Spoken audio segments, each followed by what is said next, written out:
Ari Aster, director of Hereditary, Midsommar, and Beau is Afraid, has a new film out this weekend called Eddington, and it is getting some controversial reviews. Ever since it debuted at some film festival, maybe Cannes, maybe something else, I don't really know. It's been getting some words, it's been getting some buzz, and not all of it has been positive.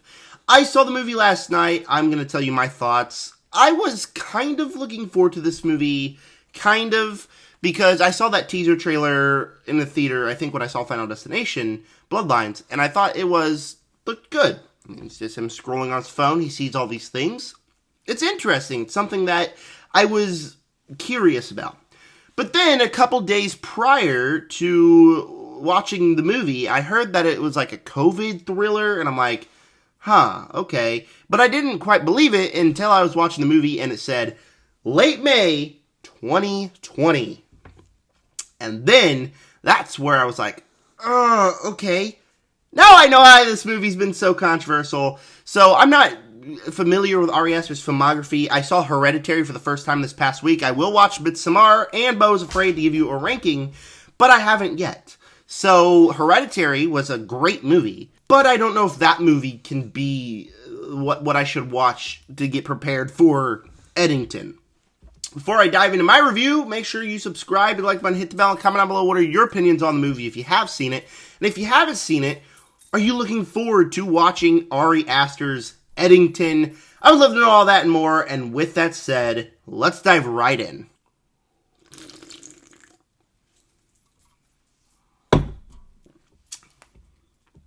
What the hell was this movie? This was a, how do I put it? Very interesting movie. I liked it.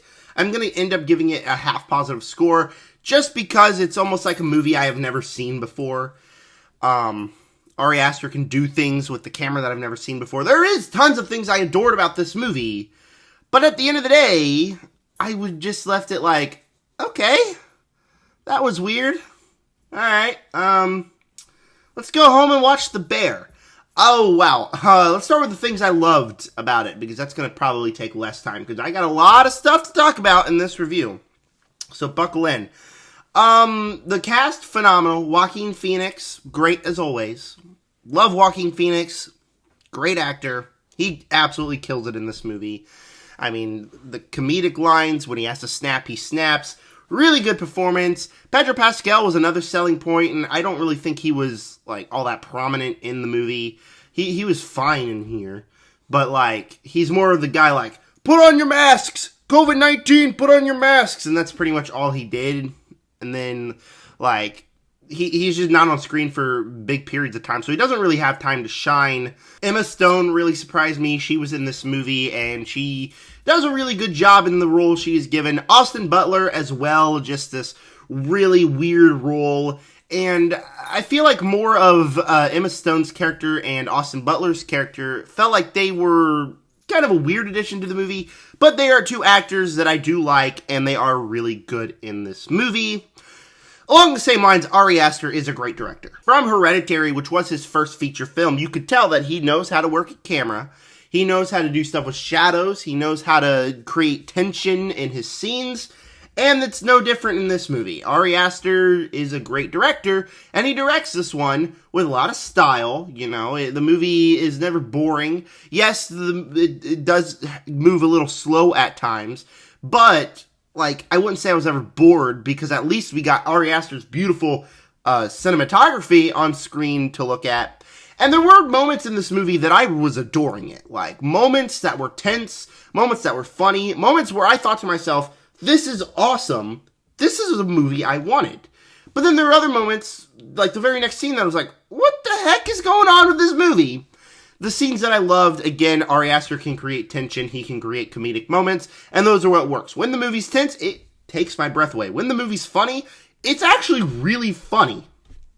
And just those moments were what I wanted the whole movie to be. The third act is, not to spoil anything, it's a lot more exciting than the rest of the movie. It takes quite a turn, yes, but like, again, with Ari Aster's direction, he just knows how to frame a shot and how to create tension in his sequences. And that is the biggest positive in the movie, is because I think with Ari Aster, when the movie's great, it is a really, really good movie. Unfortunately, it is a good movie, but there was room in here to make it a great movie with just a little tweakings. Tweak the movie a little bit, and you got like an A+ movie. But instead, we're left with a movie that I'll give you my score at the end of the video. This movie, it was frustrating. It felt like Ari Aster wanted to make 10 different movies in one. We got one movie that's about COVID-19 and the Black Lives Matter movement and all the political stuff that was going on in May of 2020. We got a movie that follows two people trying to run for mayor in a small town. We got a movie about white supremacy and racism and how that affects the world. We got a movie about religion and child pedophiles. Dead serious, that's an actual plotline in the movie. But then we got so many more, not to spoil the movie, like the movie cannot make up its mind. We start out with the first act, and the first act is the weakest by far because it's very clearly about the political stuff that was happening in May of 2020. And for me, I go to movies to escape the world, not go back to probably what was the worst time in my life and probably the worst time in a lot of other people's lives. And like, it would just mind-bogglingly stupid, the stuff they did in that first act. But then we start getting to more interesting things, you know? You got Austin Butler's character, which is more focused on religion and the child traffickers and all that, which was interesting. You got some tense sequences when it's Joaquin Phoenix and Pedro Pascal trying to see who's going to become mayor, with the white supremacy and racism stuff in the third act. It is so cool, just like I said, what they do in the third act, but none of it fully comes together. It's like 10 different movies trying to be shaped into one, where the ending of the movie, I felt like with the last couple of scenes, they kind of made it satisfying enough. But satisfying enough isn't good enough when you see this movie and you think, couple tweaks, and that would have been really, really good. Like I said, with the May of 2020 stuff, I just don't want to watch a movie and like be reminded that Black Lives Matter riots were everywhere because of George Floyd, and then I don't want to be reminded that we all had to wear masks and couldn't go into stores, we all had to remain 6 feet, we couldn't be around anybody. When I go to films, I don't want to be reminded of that. And watching the movie, I was very much reminded of that in probably the most annoying way possible, where a lot of characters are actually completely insufferable. Like, the riots are happening, you got characters that are just yelling at the cop for trying to do his job, which I get it. It's trying to go for the realistic factor. This stuff was actually happening, but when I watch a movie, I don't want to see that in a movie, because I'm watching a movie so I can go do something fun and turn my brain off for a couple of hours. And I felt like I was just reliving it. So, scenes that were very hard to watch. And like I said, Ari Aster would bring me back with something that was really tense, really funny, that I thought, that is awesome. But then I'm not invested in the COVID stuff. The religion stuff was kind of interesting, but it definitely was the most half-baked in the movie. It's like Ari Aster had an idea, you know? What if there's a guy that focus was religion and against child traffickers? And then he just kind of shoved that into the movie. The plot only has 1 or 2 scenes in the movie. And it made me be like, okay, that's a little weird. Like I said, the third act, not going to spoil it, but has the best stuff in the movie. But still, the movie doesn't fully come together because he wants to make several different movies inside this movie about a small-town political thriller between 2 running mayors. So, a little bit frustrating. So, Ari Aster, he has the talents to make a great movie. I've seen it! Hereditary! 4.5-star movie. That movie scared the living bejesus out of me.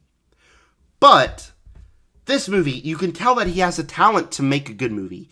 But you can tell that it's Ari Aster being too ambitious and ends up making a movie that just feels kind of half-baked. This is going to be the Film Bros movie of the summer. I mean, I'll tell you that. You all know Tyler C. Whitmore, part of the Real Talk podcast. I left the theater and I thought to myself, well, he's going to love this movie. And lo and behold, he did. Because he's a film bro, you know. You get a director with a vision, no matter how weird it is, and people like that are going to love the movie. That's no shade to Tyler C. Whitmore. I love Tyler C. Whitmore. But, like, if I was into pretentious films, I'd probably like this a little bit more. I still liked it, but I saw the path to being a better movie, and it felt like Ari Aster got too big for his britches and decided to make a movie where he's trying to combine everything into one. It doesn't fully work. Again, did like the movie. Think Ari Aster's direction was one of the best parts of the movie, but he needs to tone it down to the next one with the big ideas. So I will be excited for Ari Aster's next movie, but this one kind of felt half-baked, and it was okay. It was a decent watch. I didn't leave the movie like, oh, that sucked. I left the movie like, okay, all right, that was fine. What do we watch next? And so Eddington had potential to be great, and just ends up being okay.